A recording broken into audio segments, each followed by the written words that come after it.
Yeah, so just some updates. They give us 8 weeks during the summer. Let's see, days are mixed up here, but tomorrow morning we'll do the Friday Man's Morning, and that'll be the end of week 7.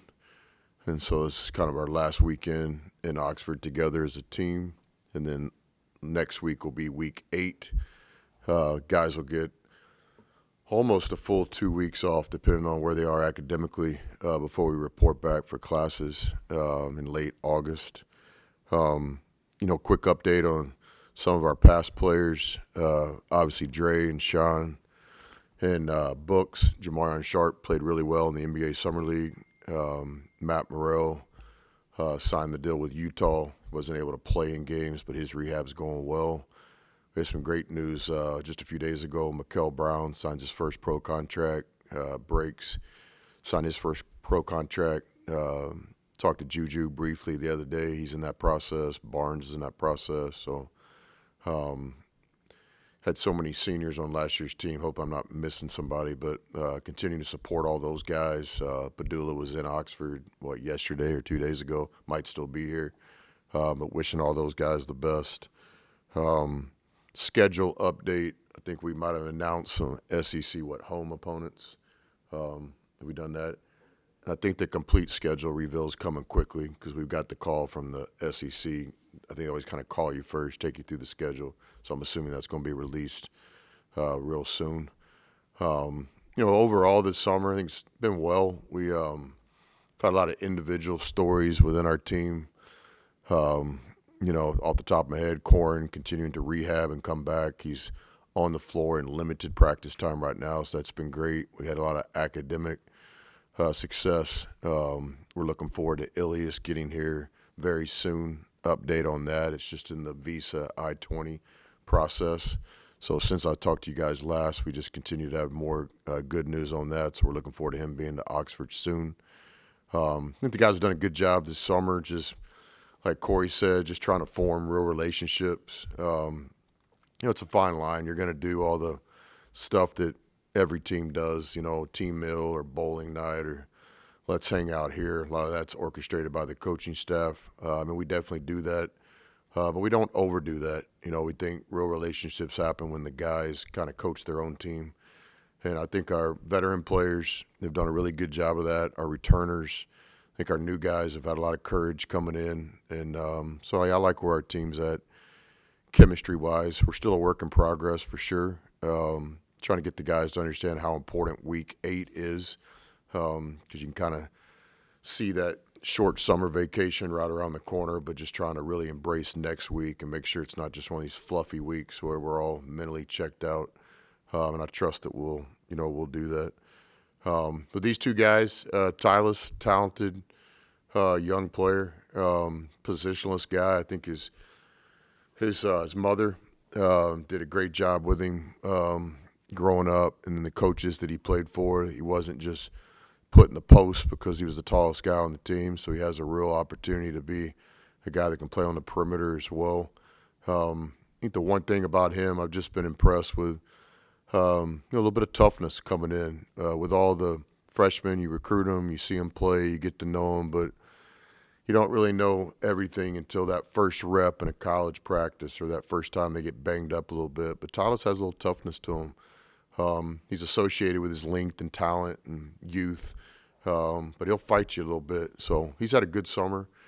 Corey Chess is somebody we're really depending on. One side of the coin, he's a young sophomore. That played in some SEC games last year. Year got cut a little bit short because of injury, but I think he played in, roughly 2/3 of the season, maybe a little bit more. And so we recognize his player development side. We recognize that he's got an opportunity to do a lot of great things in basketball, but we also embrace the urgency that we're going to need him to play a major role in this year's team. He's the best rebounder on our team naturally. It's just what he does. He works at it. It's important to him.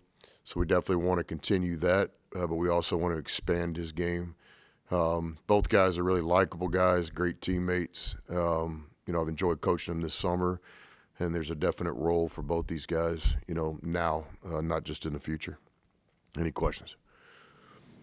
When Ilias gets here, will you have to treat him any differently or do anything different to catch him up to speed, or do you just throw him in with the rest of the guys? How does that work?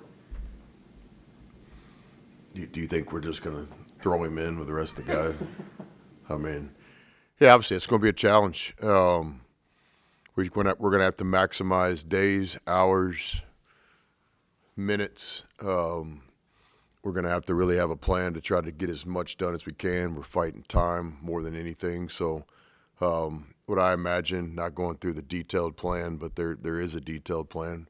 Once we know how many days we get, then we'll sit down and we'll structure it. But try to get him comfortable. So things is just as obvious as this. I look forward to taking Ilias out on the court and basically showing him how our practices are set up. So this is the drill that we start practice with. This is what this means. Trying to get him to where he's as comfortable as he possibly can be the first time he takes the floor with his teammates, so we're not wasting a lot of time. Hey, Ilias, go stand in the back of the line, learn the drill. It's going to be more Ilias get in the front of the line. You know the drill. We'll obviously have a strength conditioning component. The resources that we have here with John Riley and at Ole Miss and in the SEC, just from nutrition to weight room. But it's going to be a balance because we don't have the traditional time to develop him, so everything's going to be well calculated. Ilias is a basketball player. He doesn't have a backup plan. This is his passion. This is his life, only second to his family and faith. And so we know he's going to put in the time, but also trying to find that balance of recovery once he gets here because he's going to work extremely hard when he gets here, trying to play catch-up in a lot of ways.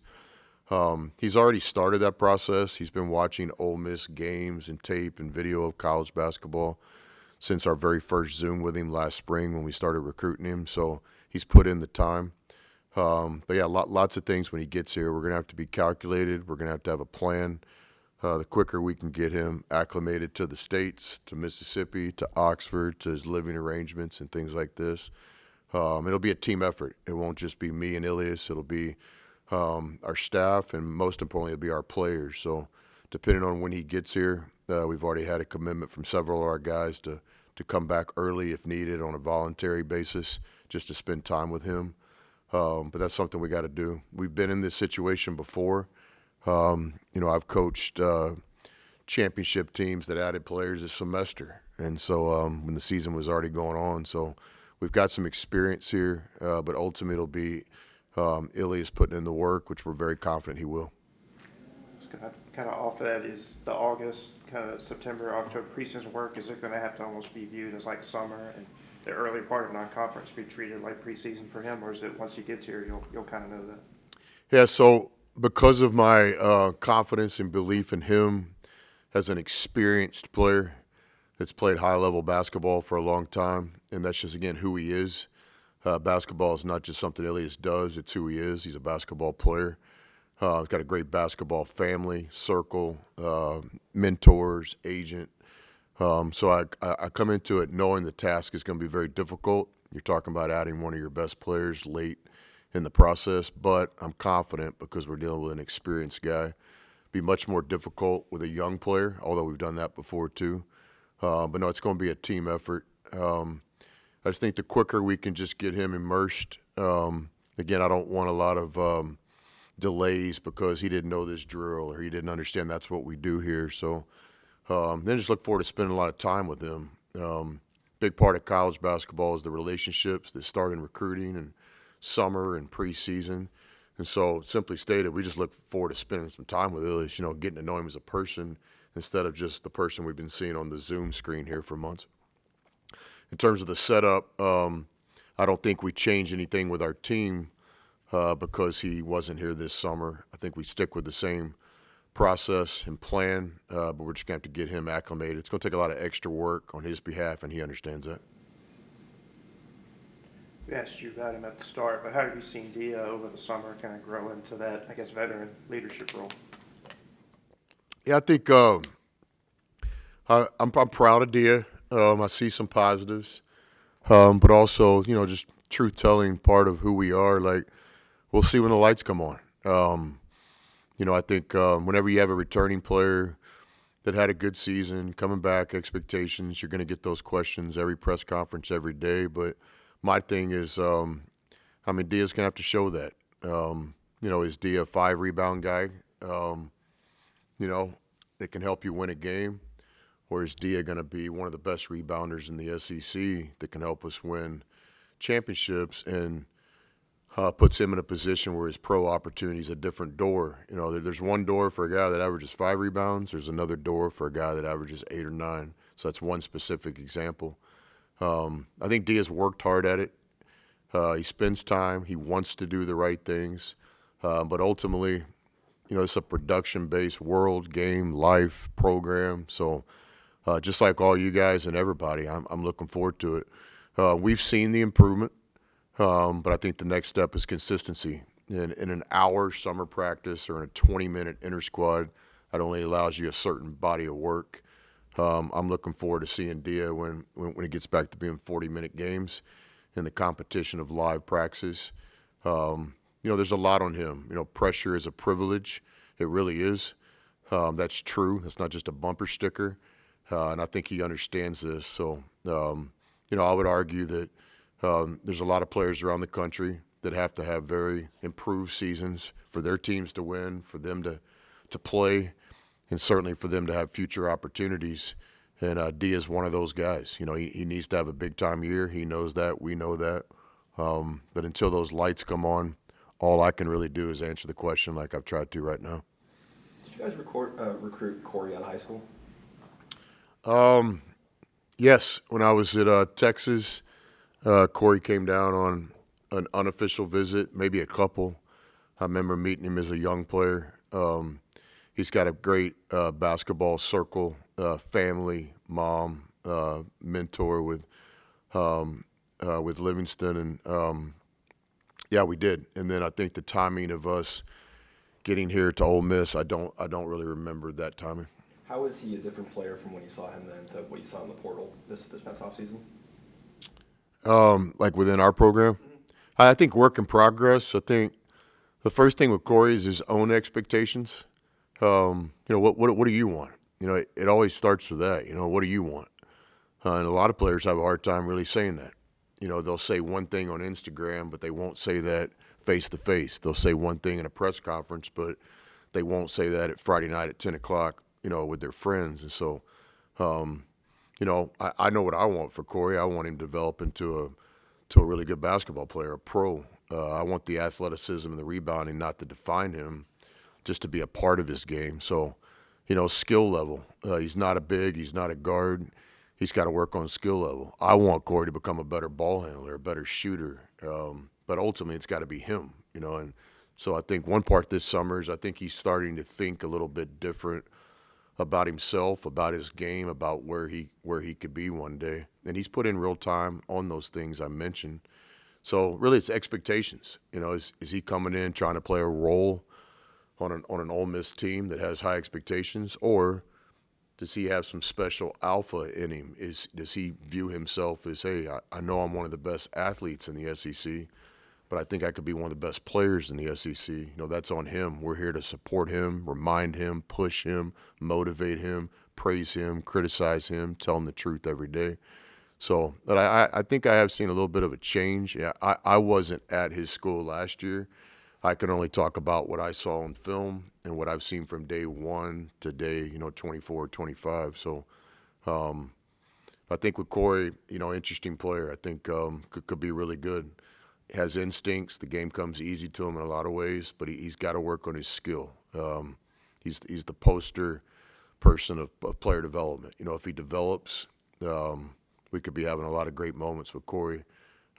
He's good enough to impact winning just based on what he does, but he's got to continue to develop both physically and mentally. And I think the first step of that is embracing that and wanting that himself. But that'd be a good question for Corey. What has surprised you most about the team the past 7 weeks, and what do you expect to learn from them next week? I get that question a lot recently, and maybe I've gotten it my whole career and I haven't really paid attention to it. But surprise, I don't know. I think back of each player. I've actually thought of this. We've got some guys that are probably meeting expectations. We've got some guys that probably aren't meeting expectations. Not based on who they are or us liking them or loving them off the court or their talent, but just their ability to, consistently get better. I think surprise-wise, I don't know. It's a difficult question, to say that, like the other day in an inter-squad, Kez played really, really good, like dominant, best player on the floor. Took care of the ball, played like a point guard, played with great courage, had no blow-bys defensively, just played really well. And you walk off the court and, hey, man, Kez, great job today. But did that surprise me? No, because those are my expectations. I think the next step for all of our guys is consistency, which guys are showing us consistency. So we haven't had some kind of great surprise, like somebody came in here and was a lot better than we thought they were. We haven't had any surprises, and this guy just isn't as good as we thought he was. I think, like most teams, where we are right now is just consistency. Which guys can do it every day, every drill, every practice, and ultimately that will be the biggest determining factor of our season. Discipline, consistency, same thing, really. And so kind of that's where we are right now. Any more questions for Coach? All right, thank you. Appreciate you guys.